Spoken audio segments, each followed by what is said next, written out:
I am doctor Jagjit, I am history teacher.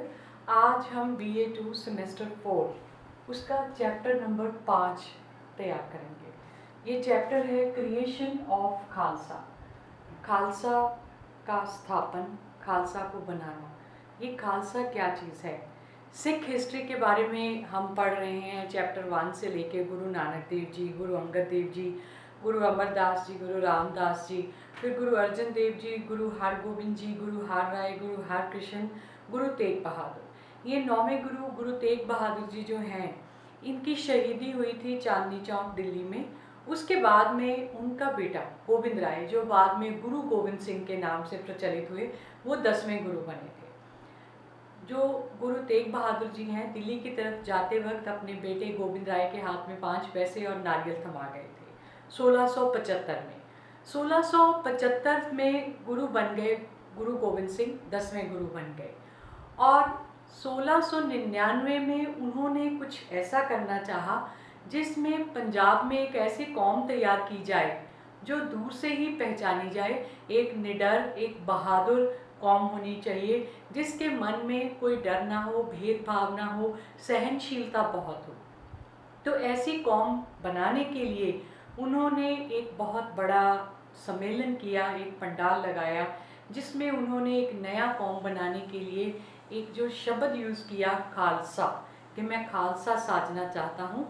Khalsa जो है word खालस से बना है।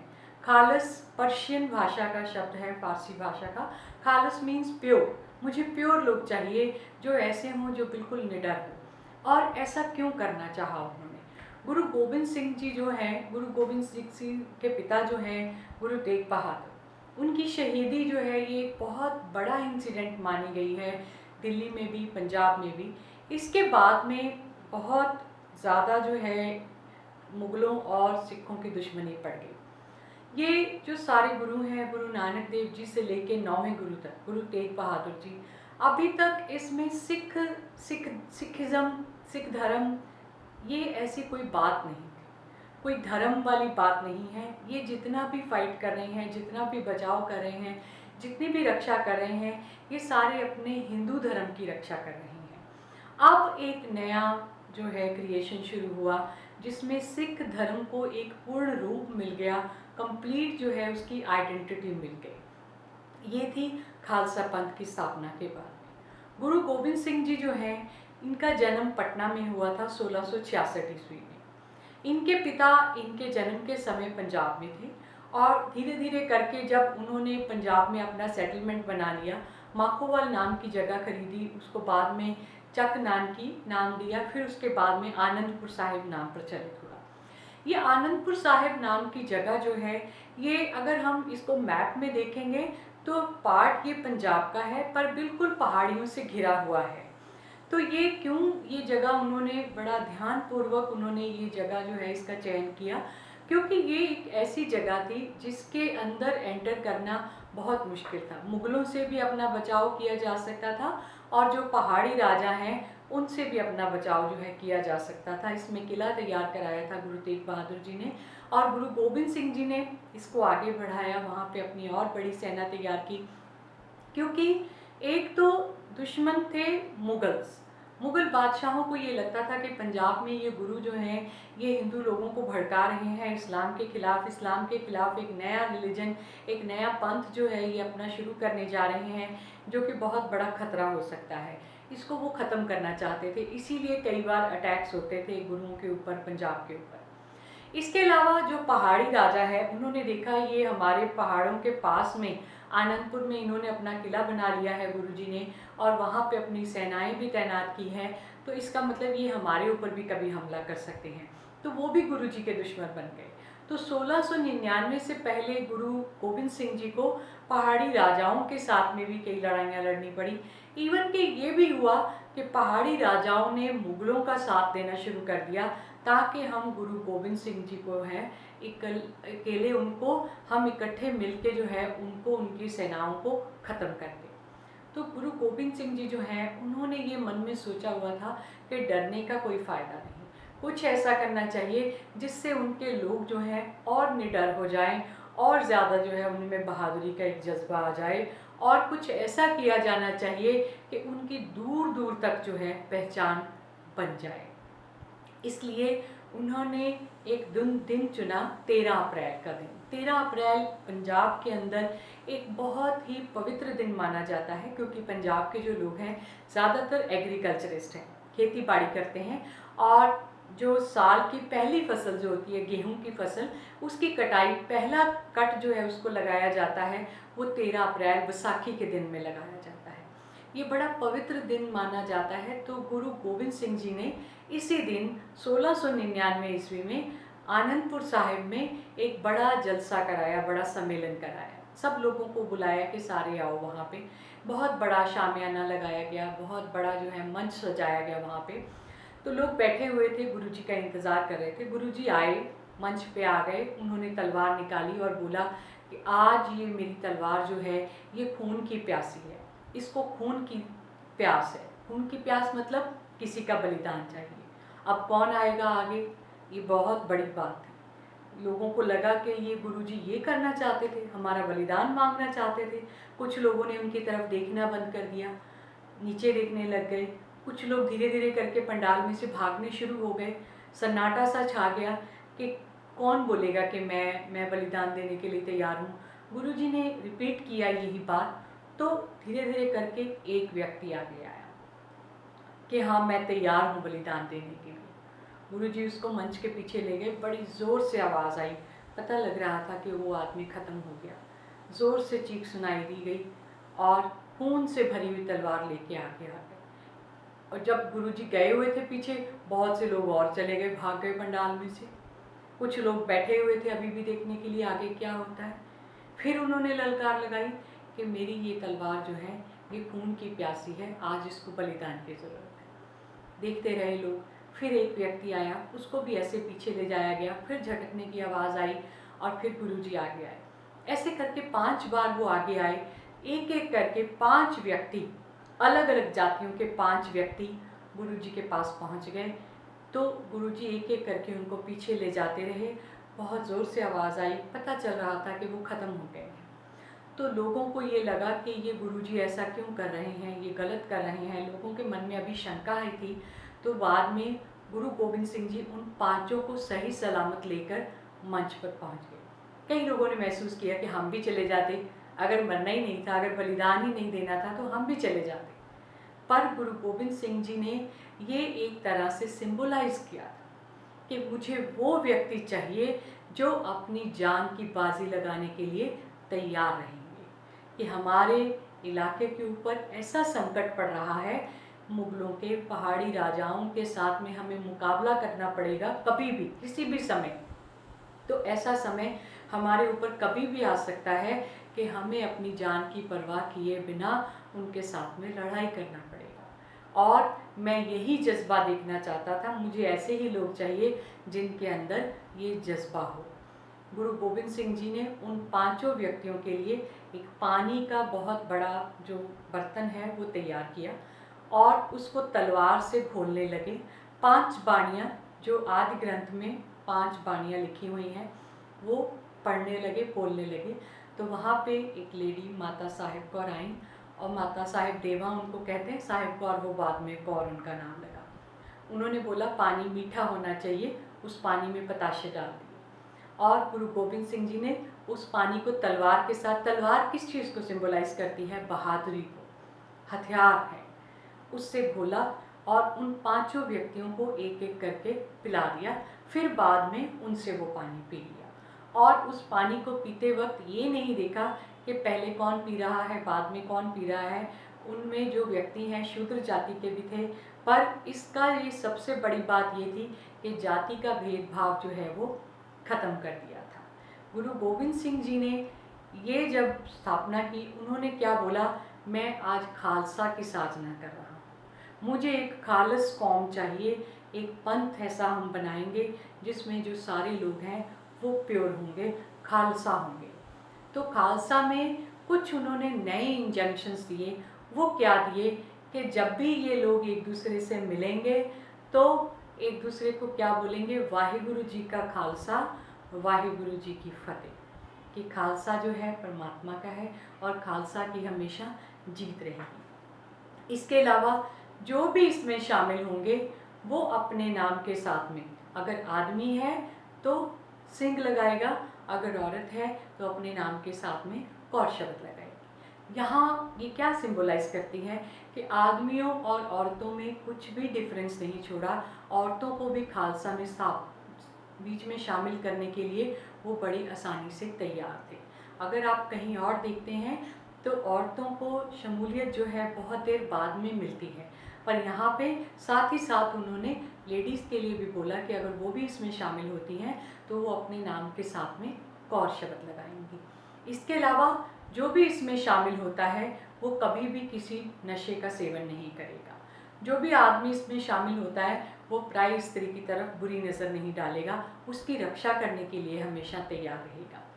इसके अलावा जो भी इसमें शामिल होगा वो निहत्थे के ऊपर वार नहीं करेगा, पर अपनी सुरक्षा के लिए, अपने साथियों की सुरक्षा करने के लिए हमेशा लड़ने के लिए तैयार रहेगा और अपने साथियों की सुरक्षा के लिए अपनी जान तक त्यागने के लिए भी तैयार रहेगा।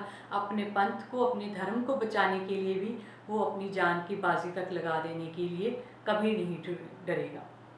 इसके अलावा उन्होंने कुछ सिंबल भी दिए इसमें, 5 सिंबल जो हैं, 5 ककार उनको हम कहते हैं या 5 केज हम उनको कहते हैं। कंगा, कड़ा, कशहरा, किरपान और केस। केस हैं बाल। बाल क्या है कि बाल हमारे लोगों के होते हैं, काट देते हैं।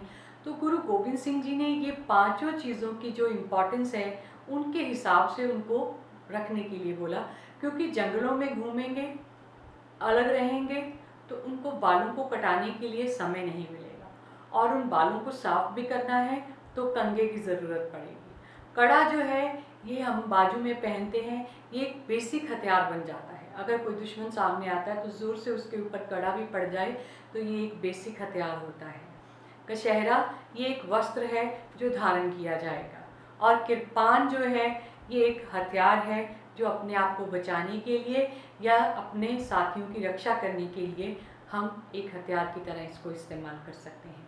तो जो भी व्यक्ति खालसा में शामिल होगा वो इन पांचों ककारों को धारण कर लेगा और वो देखने में बिल्कुल अलग लगेगा, क्योंकि उसके बाल लंबे हैं, दाढ़ी लंबी है, उसने ये 5 ककार जो हैं वो धारण किए हुए हैं, दूर से ही पहचाना जाएगा। तो गुरु गोविंद सिंह जी ने यहाँ पे क्या नारा दिया, 1.25 लाख से एक लड़ाऊं।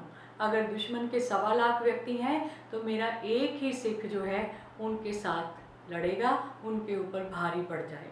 तो इतनी बड़ी बहादुरी वाले व्यक्ति उनको चाहिए थे। तो लोग जो हैं बहुत प्रभावित हुए, धीरे धीरे करके लोग जो हैं इसमें आने लगे।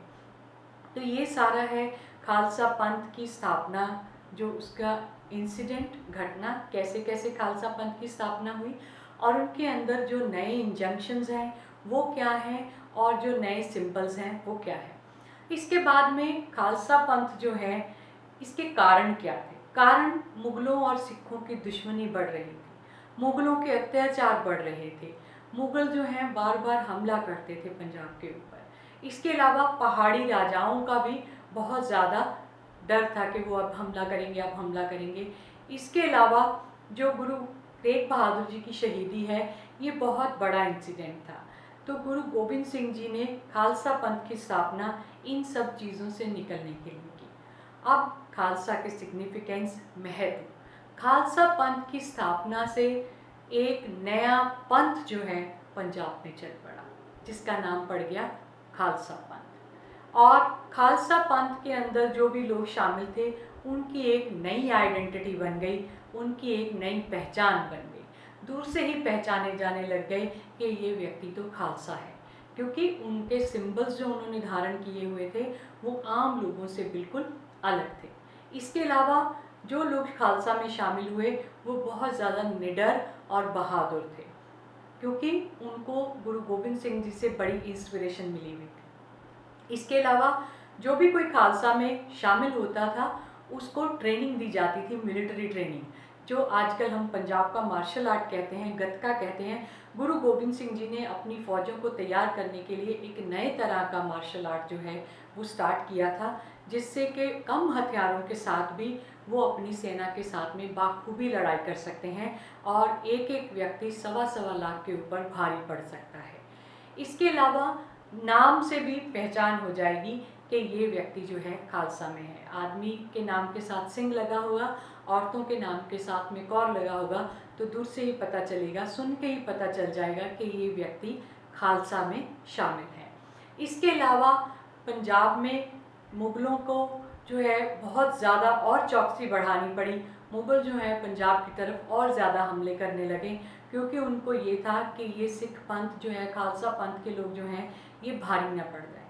इसके अलावा कुछ और चीज़ें जो गुरु गोबिंद सिंह जी ने कही थी, वो क्या थी कि एक मसंद प्रथा गुरु रामदास जी ने चलाई थी, जो कि मसंद अलग अलग जगहों पे जाते थे गुरु का संदेश लेकर, और फिर ये परंपरा आगे बढ़ती गई। गुरु अर्जन देव जी ने इसको ऐसे ही चलाया, गुरु हरगोबिंद जी ने इसको ऐसे ही चलाया, गुरु हर राय जी ने, गुरु हरकृष्ण जी के समय, गुरु तेग बहादुर जी के समय भी ऐसे ही ये परंपरा चलती गई। पर धीरे धीरे ये बात सुनने में आई कि मसंद जो हैं, कई मसंद अपने आप को गुरु बता देते हैं, कई मसंद जितना पैसा या जितनी सामग्री लोग देते हैं वो नहीं पहुंचाते हैं, कई मसंद जो है गुरुओं की बाणी में चेंजेस करके उसको अपने ढंग से पढ़ के सुना देते हैं। तो मसंदों की करप्शन जो है ये एक बहुत बड़ी समस्या थी। तो गुरु गोबिंद सिंह जी ने मसंद प्रथा का सदा के लिए अंत कर दिया। उसी सम्मेलन में 13 अप्रैल को अनाउंस कर दिया कि आगे से कोई भी व्यक्ति जो है वो मसंद नहीं होगा। इसके बाद में गुरु गोबिंद सिंह जी ने ये बात को हाईलाइट करने की कोशिश की कि इतनी ज़्यादा जो है दिक्कत आती है जब गुरु को चुनना होता है। गुरु तेग बहादुर जी के समय बाबा बकाला बोल दिया 8वें गुरु गुरु हरकृष्ण जी ने, तो बाबा बकाला उनके दादाजी, उनके नाम पे कई व्यक्ति जो हैं बकाला में जाके बैठ गए। इतना मुश्किल काम था गुरुशिप के लिए, गुरु गद्दी के लिए। तो इसीलिए गुरु गोबिंद सिंह जी ने ये क्या कहा कि अब आने वाले समय में ऐसी लड़ाइयाँ ना हो, इन लड़ाइयों में समय नष्ट होता है, बहुत ज़्यादा जो है ये इससे इम्प्रेशन भी ख़राब होता है। ऐसी कौम नहीं चाहिए जहाँ पे लोग गुरुशिप के लिए लड़ाई करते हों। तो अब इसका हल क्या किया जाए? उन्होंने क्या बोला कि कोई भी देहधारी व्यक्ति, लाइव पर्सन गुरु नहीं बनेगा। तो फिर गुरु बनेगा कौन? गुरु के बिना तो मुश्किल हो जाएगी। इसका भी उन्होंने हल निकाला।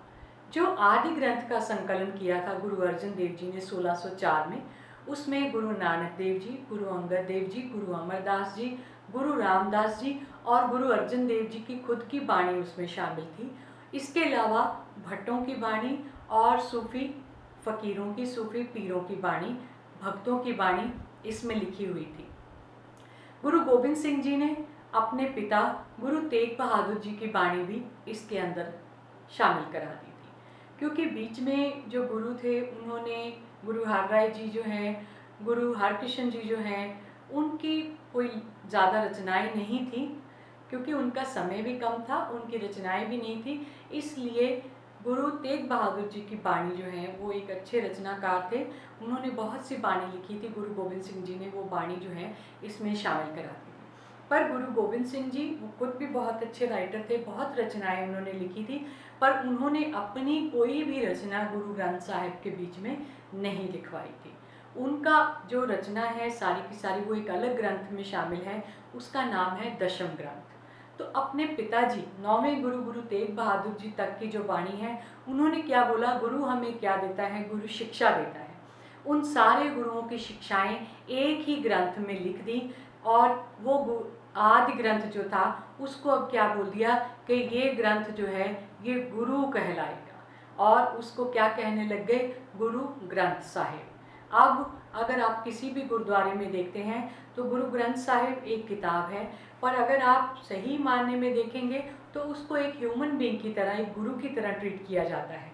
सुबह क्या है, उनको जो है उठाया जाता है, उनका प्रवास किया जाता है, और शाम को पाठ करने के बाद में उनका सुखासन कर दिया जाता है, और शाम को पाठ करने के बाद में उनको उनके सोने के कमरे में ले जाया जाता है, जिसको हम सुखासन कहते हैं। तो गुरु गोबिंद सिंह जी ने ये एक बहुत बड़ी जो है वो चेंज की थी, ये इंजंक्शन किया था कि आज से कोई भी देहधारी व्यक्ति जो है उसके बाद में नहीं होगा। और गुरु कौन कहलाएगा? गुरु ग्रंथ साहिब, वो ग्रंथ जो है जिसमें कोई चेंज नहीं आएगी, कोई लड़ाई नहीं होगी, कोई झगड़ा नहीं होगा, सारे गुरुओं की शिक्षाएं उसमें लिखी पड़ी हैं, वो हमेशा के लिए गुरु रह जाएगा। तो ये गुरु गोबिंद सिंह जी ने खालसा पंथ की जो स्थापना की, ये एक बहुत बड़ा इंसिडेंट है, बहुत महत्वपूर्ण है। इसके बाद में भी, खालसा के बाद में भी उनकी बड़ी एक्टिविटीज़ चलती रहीं। पहाड़ी राजाओं के साथ में उनका युद्ध हुआ। इवन 1704 में उनका मुक्तसर नाम की जगह पे, मुक्तसर जिसका नाम है खिदराना, पहले आनंदपुर की लड़ाई, आनंदपुर में से आगे बढ़े वो 1701 में, फिर चमकौर साहिब में पहुंच गए।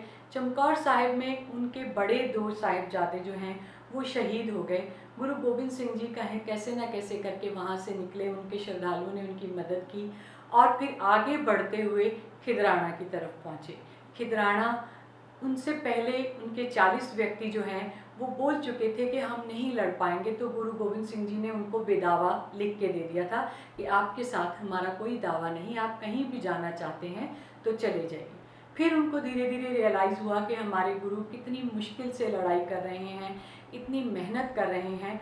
तो गुरु गोबिंद सिंह जी जो हैं आगे बढ़ते हुए अपने दुश्मनों का मुकाबला कर रहे थे। खिदराना नाम की जगह पे पहुँचे, उनके श्रद्धालु, उनके साथी, उनके सैनिक ख़त्म होते जा रहे थे।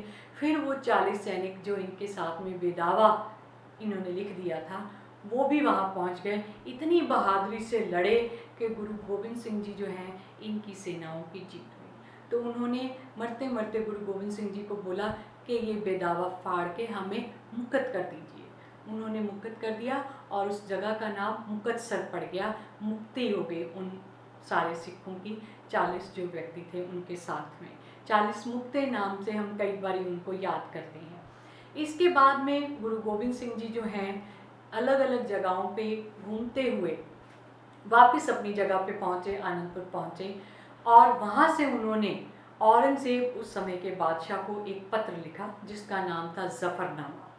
और उसमें उन्होंने औरंगज़ेब को बताया कि तुमने मेरे पिता गुरु तेग बहादुर को शहीद करवा दिया सिर्फ इसलिए क्योंकि वो अपना धर्म बदलने के लिए तैयार नहीं थे, क्योंकि वो कोई चमत्कार दिखा नहीं पाए। क्या ये धर्म कहता है कि हम किसी दूसरे को अपने धर्म में शामिल करने के लिए उसके ऊपर ज़ोर ज़बरदस्ती करें? क्या हम किसी को चमत्कार करने के लिए मजबूर करें? ये गलत बात है।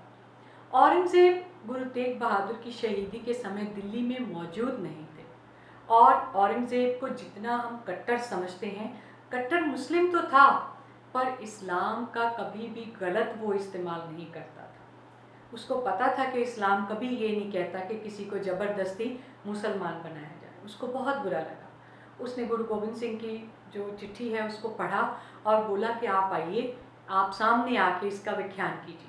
गुरु गोबिंद सिंह जी को पता था कि औरंगज़ेब उनकी बात सुनेंगे। वो बढ़ चले थे उस समय औरंगज़ेब की तरफ, जो उस समय दक्षिणी भारत में था, महाराष्ट्र में था। गुरु गोबिंद सिंह जी जैसे ही रास्ते में जा रहे थे तो उनको खबर मिली कि औरंगज़ेब बादशाह जो है उनकी मृत्यु हो गई है 1707 में। गुरु गोबिंद सिंह जी ने सोचा कि अब अगर मैं जाऊंगा तो मेरे साथ भी वही कुछ होगा जो मेरे पिता के साथ हुआ, क्योंकि औरंगज़ेब ही बात सुनता और कोई नहीं सुनेगा।